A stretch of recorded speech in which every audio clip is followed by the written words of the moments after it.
DJ Pro double tutorial. I'm DJ Spiegel Spin, and in this video, I'm going to show you how to get the most out of this DJ Pro feature.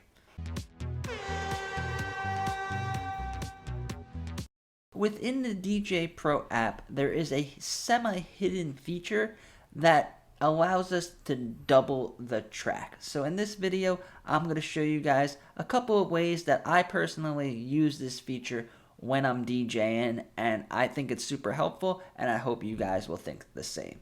So to access this feature, what you have to do is you go over here to the music select button. Now, if you just press it once, it's going to bring you to your playlist and all of your playlist and streaming service and music sources, but that's not what we're talking about today. So if we go over here and then we hold in the music selection button, we get 4 more options, and the first one is eject. What this does is it'll just eject the track. Like if you had a CD player or something and you just press the eject button, the CD would pop out. So it'll take this current song off the deck. I don't know why you would use this. I guess if you just don't want a track on the deck, this is how you do it. So that is the eject. And then now we have load the next song. That'll load the next song from the playlist, I believe. And then there is the scratch tool at the bottom. That's the DJ Qbert scratch tool. It's a very great scratch sample track. But today we're talking about double. So let's just eject this track and hit double. So there's nothing on this deck over here. You see there's nothing loaded there.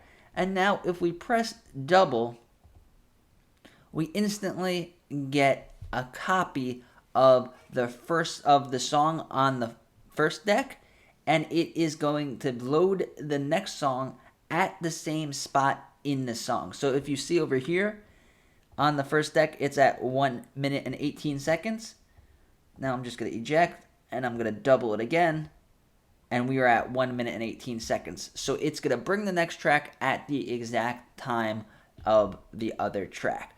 Now, back in the day when DJs used to use turntables and mixers and actual records, they would often buy 2 copies of the same track so that they could use it for scratching and doing different effects with the 2 tracks, because you have to remember that back in the day there was no effects, there was very limited, you couldn't do looping, so you would need 2 decks in order to do this.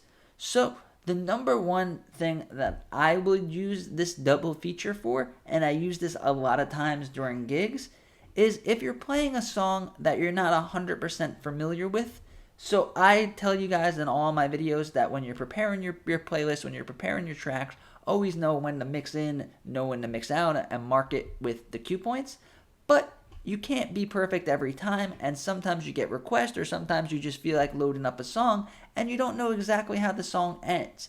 So when you're mixing out of a song, you never want to have 2 vocals. You don't want things that are going to clash.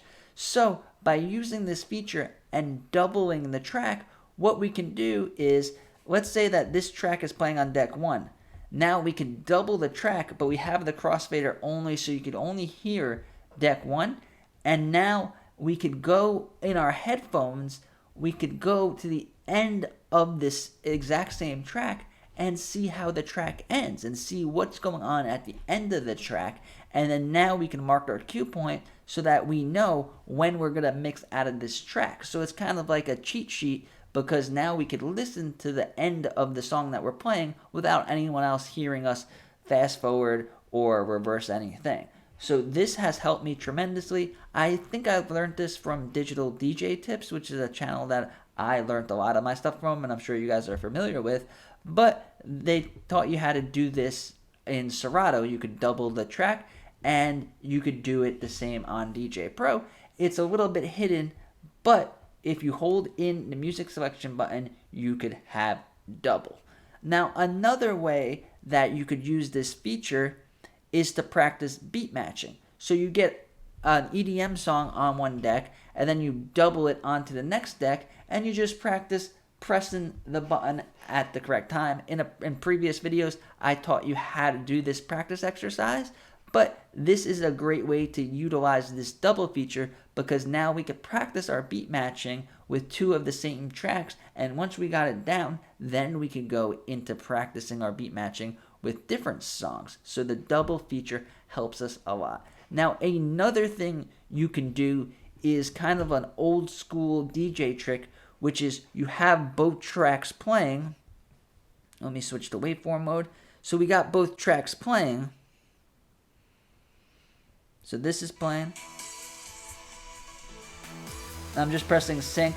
So now the tracks are playing at the exact same time. So what we could do is we could offset it a little bit. So instead of them playing at the exact same time, let's bring it back 1 bar. So you see how these yellow lines are matched up? All we're going to do is bring it 1 line down, or 1 line forward, or you could do 2 lines, however you want to do it. And now set the crossfader so only 1 deck is playing. So now have these 2 songs playing. And what we could do is we could kind of chop up the song a little bit and do like a looping effect.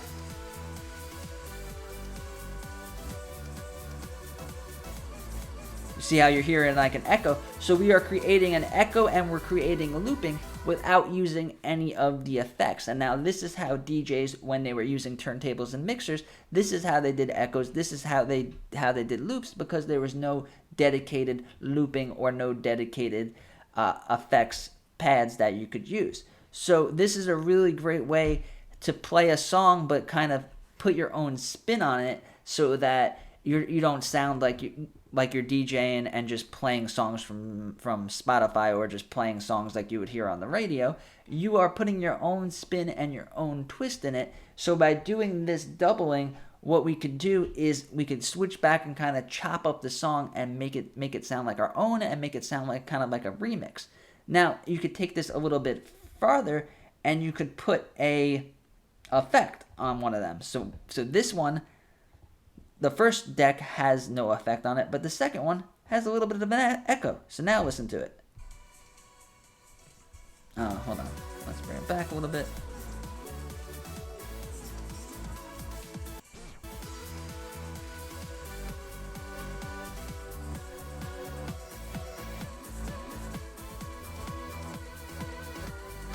And you could just figure out your own way to spice up the tracks by using 2 versions of the song playing at the same time, and then manipulating it by using the crossfader, chopping it out, and making it sound like a custom DJ edit that you created yourself, making the track original and adding some spice and adding something a little bit fun to add to your set to make it more unique and make it more of your own.